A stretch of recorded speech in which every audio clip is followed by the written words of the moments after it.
آج کل آپ نے دیکھا ہوگا کہ ہماری توجہ زیادہ تر موبائل کی طرف ہوتی ہے. اگرچہ موبائل سائلنٹ بھی ہو اور وہ وائبریٹ کرنے لگے, کسی کا فون آ جائے تو فوراً ہماری توجہ اس کے طرف ہو جاتی ہے. لیکن جیسے ہی آپ نے دیکھا ہوگا کہ لاؤڈ سپیکر پر بھی اذان دی جائے اگر, تو وہ بھی ہمارے کانوں تک نہیں پہنچ پاتی ہے. تو اس کی وجہ کیا ہے؟ اس کی وجہ یہ نہیں کہ ہمارے کان کمزور ہے, بلکہ اس کی وجہ یہ ہے کہ ہمارا ایمان کمزور ہو چکا ہے, جس کی وجہ سے اچھی باتیں, اچھی نصیحتیں ہمارے دل تک نہیں پہنچ پا رہی.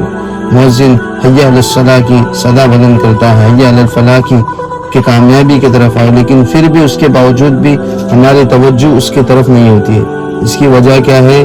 اس کی وجہ یہی ہے کہ ہمارے گناہوں کی وجہ سے ہمارا دل سخت ہو چکا ہے, اسی لیے اس کے اوپر اچھی باتیں اثر نہیں کرتی.